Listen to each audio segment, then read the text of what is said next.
Hello everyone, welcome to Sonal's kitchen. આજે બનાવીશું સાબુદાણા ને બટેટાની વેફર. સાબુદાણા બટેટાની ચકરી પણ કહેવાય છે અને સાબુદાણા બટેટાના ગાંઠિયા પણ કહેવાય છે. તો ચાલો રેસીપી જોઈ લઈએ. એક વખત બનાવી અને આખું વરસ આને સ્ટોર કરી શકાય.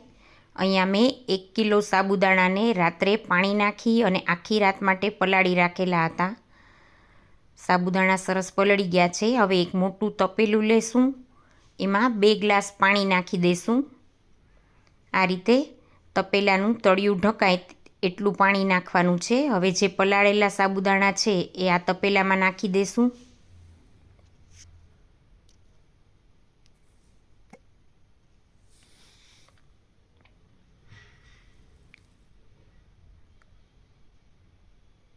સાબુદાણા ડૂબે એટલું પાણી નાખી અને સાબુદાણાને પલાળેલા હતા. હવે આ રીતે બધા જ સાબુદાણા સરખા રાખી અને ઢાંકી અને આપણે એને ગેસની ફ્લેમ સ્લો રાખી અને સાબુદાણાને બફાવા દેશું.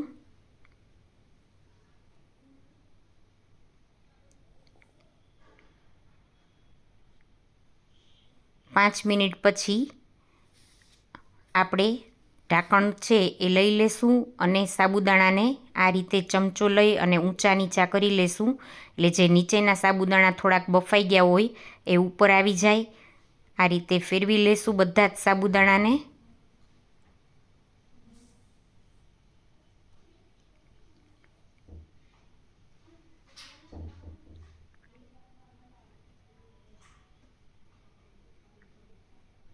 ફરી પાછા આપણે સાબુદાણાને ઢાંકી અને ગેસની ફ્લેમ સ્લો રાખી અને પાછા સાબુદાણાને થોડીવાર બફાવા દેશું. બીજી 5 મિનિટ થઈ છે. ફરી એક વખત સાબુદાણાને આ રીતે હલાવી લેશું. આવી રીતે 3 થી 4 વખત સાબુદાણાને હલાવવાના છે. હવે સાબુદાણા જો થોડાક ટ્રાન્સપરન્ટ થઈ ગયા છે. આ રીતે વચ્ચે વચ્ચે હલાવતા રહેવાનું, નહીં તો દાજી જશે. અને તપેલું છે એ એકદમ જાડા તળિયાવાળું લેવાનું.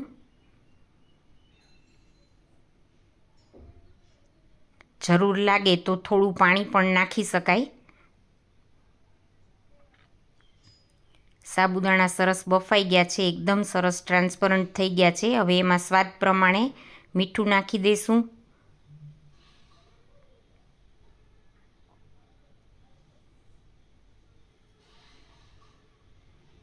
એક ચમચી જીરું નાખી દઈશું અને 2 ચમચી જેટલો મરી પાવડર નાખી દઈશું. બટેટાને મેં બાફી લીધા છે. અહીંયા મેં 2 કિલો બટેટા લીધા છે. બટેટા બાફી અને એની છાલ ઉતારી લીધી છે. હવે આ રીતે ખમણી લઈ અને બધા જ બટેટાને ખમણી લેવાના છે. આ રીતે બટેટાને ખમણ કરીને નાખીએ તો વેફર પોચી સરસ થાય છે. અને આપણે જ્યારે સંચામાં પાડતા હોઈએ વેફર ત્યારે વચ્ચે વચ્ચે બટેટાના ગાંઠા ન આવે. એટલે એક સરખું આવું ખમણ કરીને નાખવાથી વેફર બહુ જ સરસ થાય છે. એટલે બધા જ બટેટા આ રીતે હું ખમણી લઈશ. 1 કિલો સાબુદાણા અને 2 કિલો બટેટા એ રીતે હું માપ લઉં છું. એટલે એકદમ સરસ સોફ્ટ અને સાબુદાણા સરસ ફૂલે છે. વેફર બહુ જ સરસ થાય છે. આ રીતે જ બધા બટેટા ખમણી લઈશ.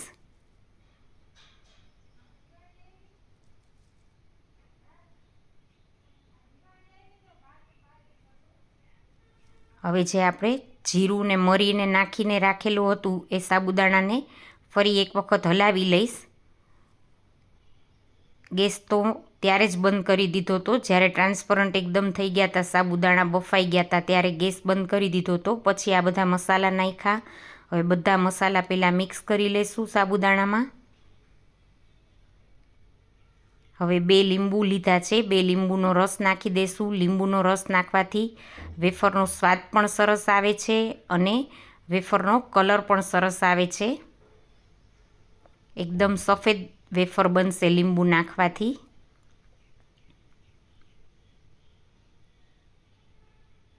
લીંબુ ન નાખો તો પણ ચાલે, પણ લીંબુ નાખવાથી કલર પણ સફેદ થશે અને લીંબુનો સ્વાદ પણ વેફરમાં સરસ આવશે. કારણ કે આપણે મરી પાવડર નાખ્યો છે એટલે ખાટી તીખી વેફર સરસ લાગશે. હવે બધું સરસ મિક્સ કરી લેશું એક વખત.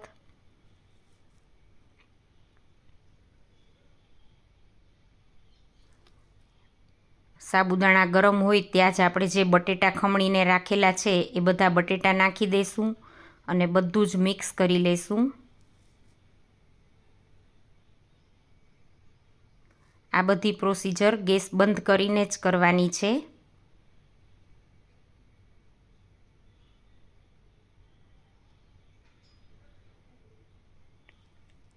સાબુદાણા બટેટાને આ રીતે સરસ મિક્સ કરી લેશું.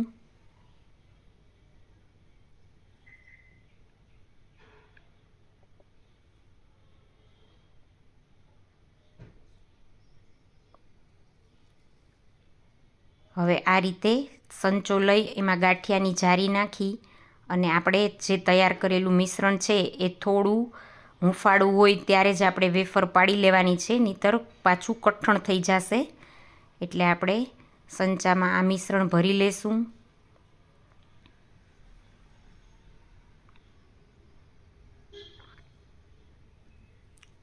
અને સંચો બંધ કરી એક પ્લાસ્ટિક પાથરી અને એમાં આપણે આ ગાંઠિયા પાડી લેશું. આ રીતે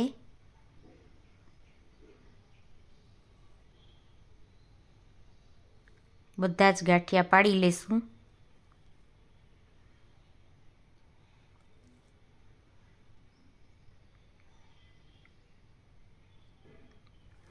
ચકરીની જારીથી પણ કરાય. બધા જ ગાંઠિયા પડાઈ ગયા છે, પણ હું ચકરીની બદલે આ રીતના ગાંઠિયા કરું છું. એ બહુ જ સરસ સોફ્ટ થાય છે. નાના મોટા બધા ખાઈ શકે એવા. 3 દિવસ પછી બધી જ વેફર સુકાઈ ગઈ છે. અહીંયા તેલ મૂકી અને આપણે થોડી વેફર તળી અને ટ્રાય કરશું. તમે જોઈ શકો છો કે એકદમ સરસ આપણી વેફર ફૂલી અને ડબલ જેટલી થઈ ગઈ છે.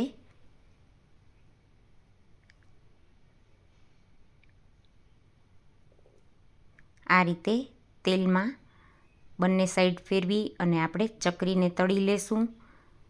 જો સાબુદાણા અને બટેટા એકદમ સરસ ફૂલીને મોટી મોટી વેફર સરસ થઈ છે.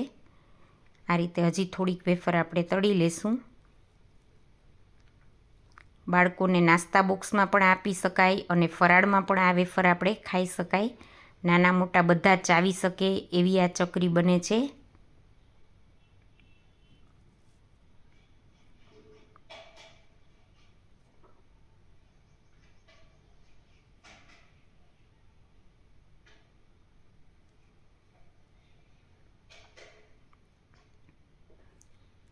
જો કેટલી સરસ થઈ છે. તૈયાર છે સાબુદાણા બટેટાની ચકરી. જરૂરથી ટ્રાય કરજો. જો તમને આ રેસીપી સારી લાગે તો લાઈક કરજો, શેર કરજો અને સબસ્ક્રાઈબ કરવાનું ભૂલતા નહીં.